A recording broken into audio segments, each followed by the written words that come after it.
les harmoniques de l'amour.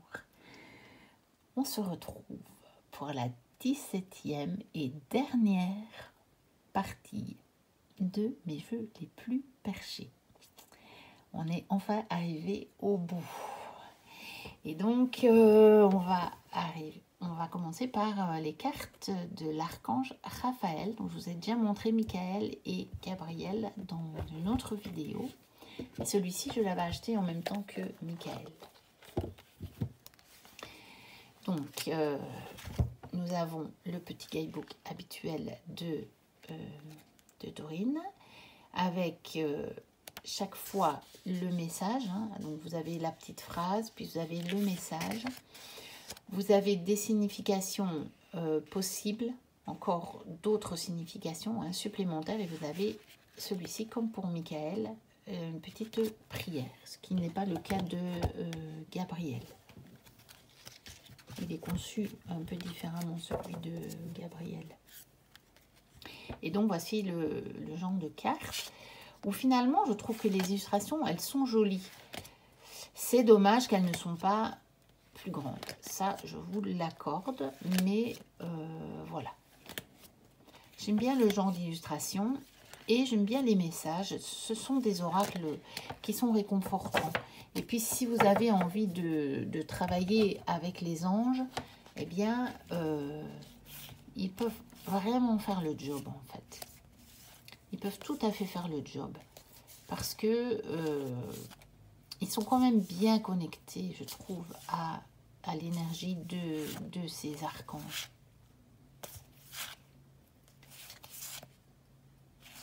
Voilà. Après, il y a des choses où il faut aussi peut-être prendre du recul.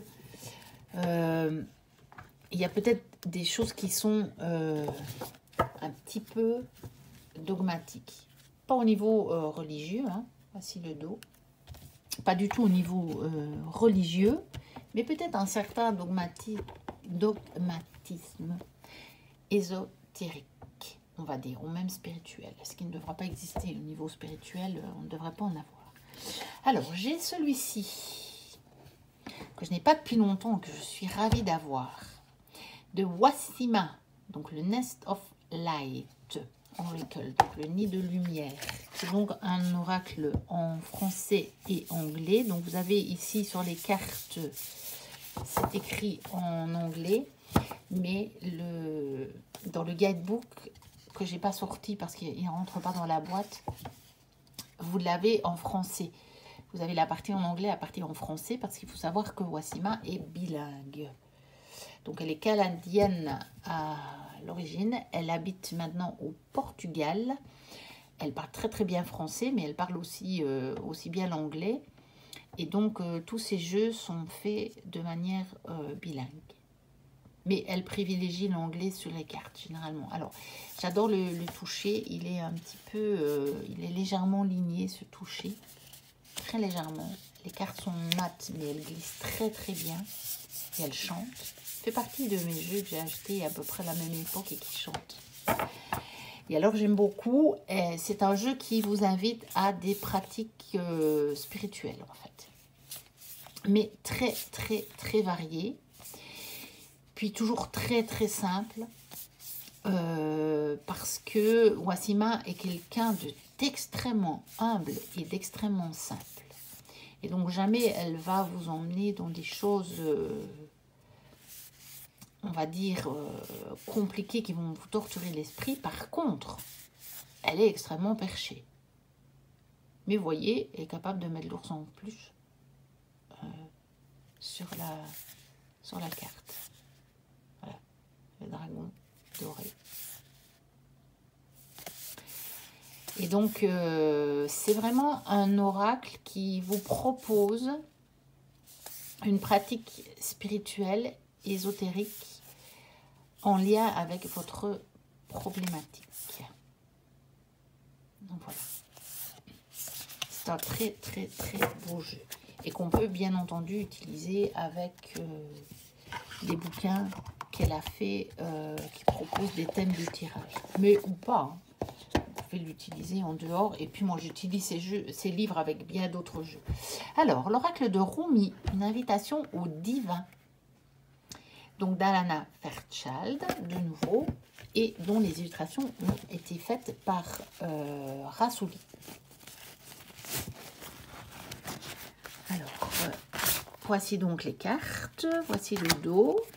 Très joli, je trouve, ce violet. Et puis, ces décorations comme ça qui sont un peu orientales, moi, j'adore. C'est comme celui du chemin de l'amour inconditionnel. J'aime vraiment beaucoup. Donc, toujours le même genre d'illustration, le même genre de titre. Il est vraiment construit sur le même modèle. Hein. Le numéro d'un côté, le titre de l'autre, que celui du chemin de l'amour inconditionnel.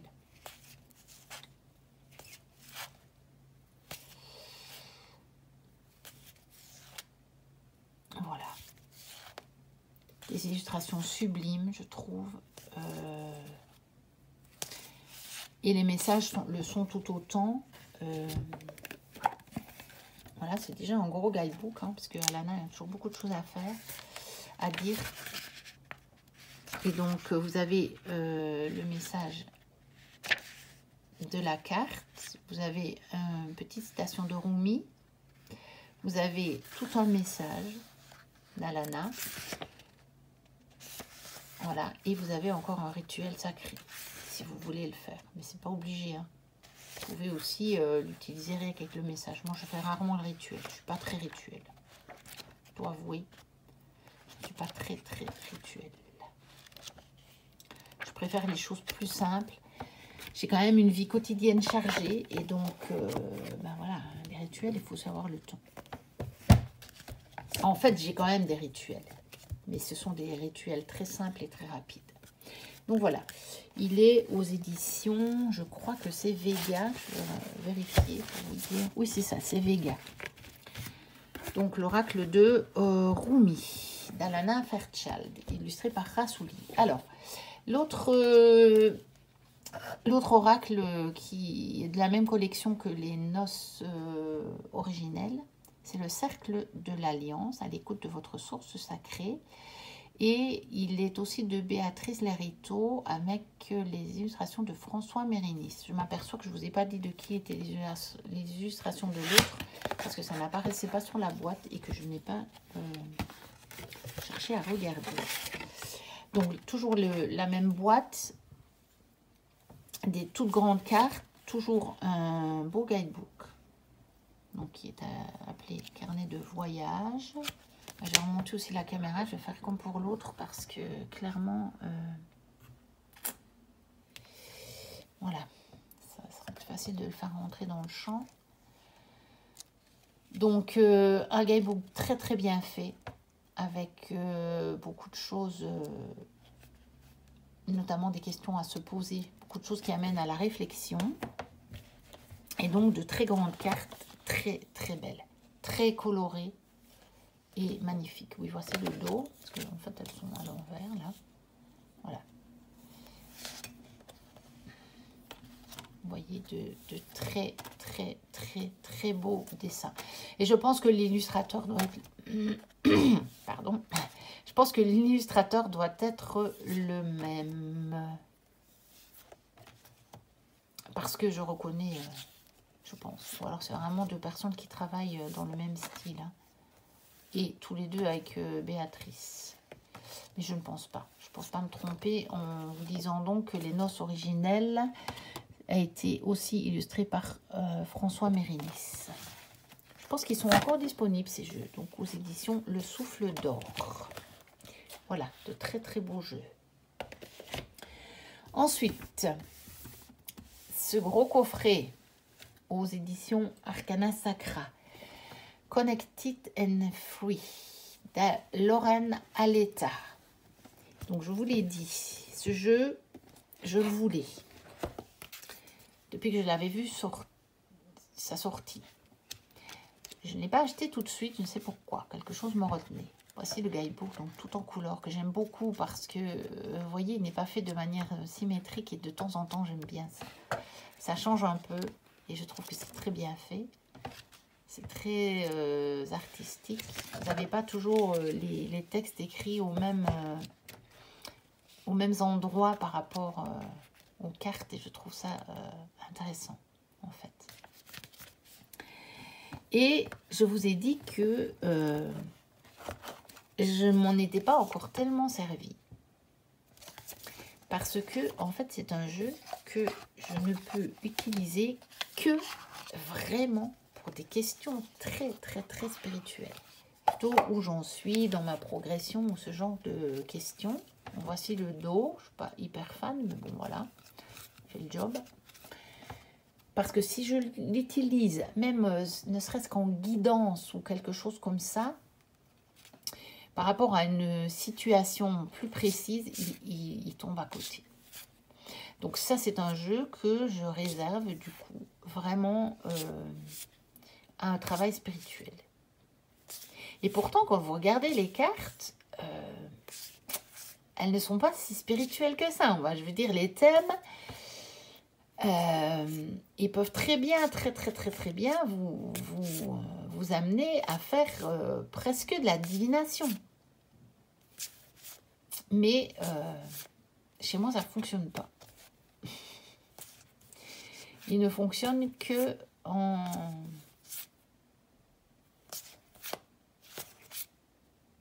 Il ne fonctionne vraiment que sur du travail spirituel. Donc, fatalement, je le mets dans mes jeux très perchés. Parce que moi, il ne me parle que d'une manière perchée, celui-là. Les autres tirages que j'ai faits avec lui sont tombés totalement à côté. Et j'ai pris un autre jeu pour avoir ma réponse. Donc, voilà. Je ne peux pas vous en dire plus. Mais je l'adore. Hein. Je ne m'en défrais pas. Ensuite, un autre jeu de Mira. Infinitude, éclairer le chemin vers la connaissance de soi. Donc, qui a été fait par Mira et Samuel Gian Gutenberg. Donc, qui est donc son mari. Avec une boîte toute décorée. Quelles éditions? Le Courrier du Livre. Avec encore une fois un énorme guidebook, un peu comme dans le voyage de Rite Avant. Hein. Bon, ils sont tellement beaux en plus parce que vous voyez, même les guidebooks, le dos du guidebook est décoré. Enfin, je dirais c'est tellement beau. Tout en couleur. J'aime beaucoup le toucher comme ça. C'est le genre de papier que j'aime beaucoup. Et vous voyez, il y a journal d'instruction, il y a des tas de choses à faire avec ce truc. Il y a moyen d'y passer des heures et des heures. Et il a aussi une construction tout à fait à lui. Et voilà. Il y a moyen de faire vraiment énormément de choses avec ce jeu. Mais fatalement, ce sont des choses assez perchées. Donc, c'est pas un jeu qui va vous amener à faire un tirage divinatoire sur votre quotidien. Bon, je vais redescendre un petit peu du coup la caméra. Donc voilà, avec les tranches bleues comme ceci. Hein, c'est un jeu relativement récent, donc, ce qui explique qu'il a ces tranches colorées comme ça. Et voici les cartes. Donc, toujours des superbes illustrations de Mira. Il faut avouer que c'est très beau. En tout cas, moi, ça me plaît beaucoup. Et vous voyez, elle reparle de l'enfant bleu qui est présent dans l'oracle de Rite Avant. Donc, je pense qu'elle a toute une... voilà, on le voit là. C'est lui. Hein. Je pense qu'elle a développé toute une spiritualité autour de ça. Voilà. La reine du château de l'âme. Magnifique. Confrérie des sages, le génie protecteur, le temps suspendu et l'herbier des promesses. Magnifique. Et puis, si je ne me trompe pas, nous allons en arriver au dernier jeu. Je pense que je n'en ai oublié aucun. Sinon, tant pis, c'est que vous ne deviez pas le voir, en tout cas pas le voir dans cette série de vidéos. et qui est un tarot avec une structure particulière, qui est le tarot des rêves de Gaïa. Et moi, je le mets dans les jeux perchés parce que, justement, bon, bah pour celui-là, pour le coup, je vais remonter un petit peu. S'il veut bien ne pas se casser la figure. Voilà. Donc,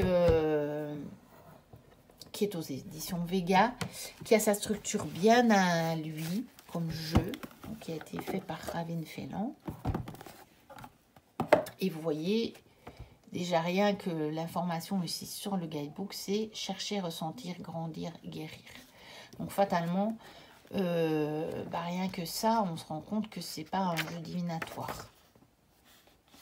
Et donc, vous voyez tout ce qu'il y a, c'est encore un guidebook qui est immense. Tout ce que vous avez sur une seule carte. Vous avez tout ça. 1, 2, 3, 4, 5 pages. Je pense qu'il y a... Oh, voilà, il y en a 6, 7. Il y a 8 pages. Je ne sais pas si c'est assez pour tout. On va regarder. 1, 2, 3, 4, 5, 6, 7, 8. Et même encore un petit morceau. Donc, vous voyez, oui.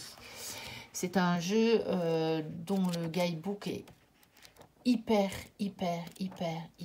complet. Alors, il a des références au tarot, mais pour moi, c'est pas un vrai tarot traditionnel. Déjà, il a des cartes supplémentaires, mais bon, là, après, ça peut rester quand même un tarot dans la structure parce que elles sont clairement identifiées, les cartes.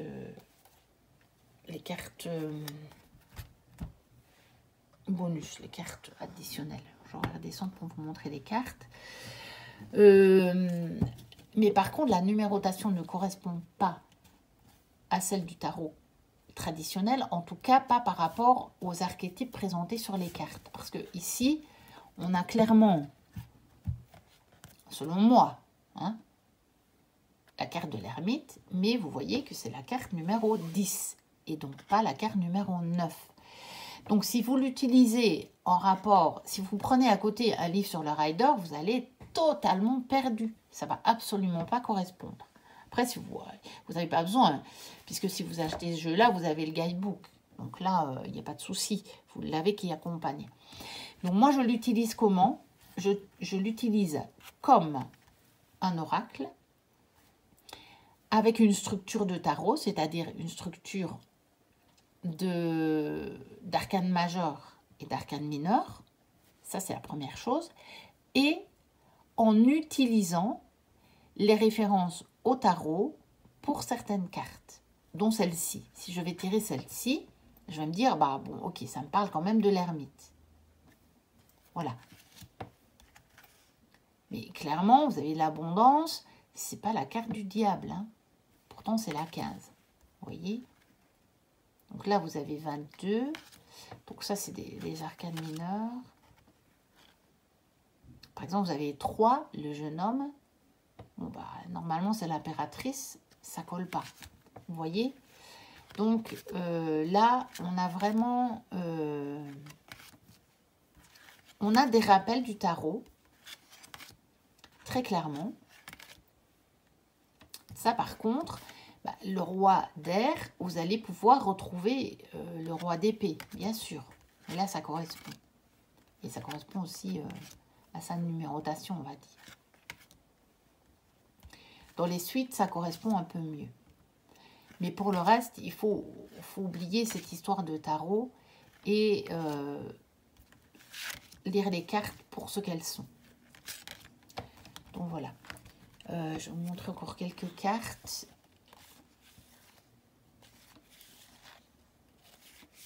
Elles sont, après, les illustrations sont sublimes. Moi, j'adore ce qu'elle fait, Ravin Faisan. C'est magnifique. C'est un jeu vraiment magnifique. Mais il est extrêmement perché. Quand une fois que vous plongez dans le guidebook, il ne faut pas prendre ce jeu-là. Enfin, après, vous faites ce que vous voulez. Quand je vous dis, il ne faut pas prendre. Bien sûr que vous faites ce que vous voulez. Mais encore une fois, si vous vous posez une petite question du quotidien, s'il y a quelque chose, vous ne savez pas trop, vous voulez un conseil pour une décision à prendre, bon, Voici le dos que je trouve magnifique. Si c'est vraiment sur le quotidien, ça va être un petit peu, ça va, peut-être vous allez avoir votre réponse, hein, mais ça va vous emmener dans les plus grosses profondeurs de votre être. Voilà. Et donc, ça vous donnera au final la réponse, puisque la réponse, elle est toujours en vous. Mais ça ne va pas être rapide. C'est ça que je veux dire. Si vous voulez une petite réponse rapide, ne prenez pas ce jeu-là. Prenez un jeu qui est un peu plus divinatoire ou un petit jeu de guidance, mais qui ne va pas vous emmener peut-être dans la profondeur des choses. Et ce sera bien suffisant au moment où vous aurez votre questionnement. Voilà. Donc, ça valait bien la peine de le terminer, je pense, ma présentation de mes jeux les plus perchés par le tarot des rêves de Gaïa, qui est un jeu que je trouve très beau et que je trouve très perché. Donc c'était bien de terminer par lui. On repartira donc pour des séries de vidéos sur d'autres thèmes, hein, mais entre-temps, je vous aurai montré des reviews. Probablement, vous aurez même eu les vidéos de Noël, je pense. Je ne sais pas si je vous aurais déjà posté ou pas mes coups de cœur 2022 parce que je ne sais pas où ça va me mener cette 17e vidéo. Je ne sais vraiment pas, comme j'en poste entre. Je pense que ça va peut-être déjà nous amener en 2023 quand vous allez la voir. Je ne peux vraiment pas vous dire. Je ne sais pas. Mais là, moi, en tout cas, je vais revenir à vous tourner des vidéos, plutôt des reviews ou des vlogs sur d'autres thèmes. N'hésitez pas à commenter, à vous abonner, à liker. Et justement, comme c'est la dernière vidéo, n'hésitez pas vraiment à commenter, à me dire ce que vous avez pensé de toute la série de mes jeux les plus perchés. Moi, je vous dis à très bientôt pour d'autres vidéos. Et d'ici là, portez-vous bien. Bye bye.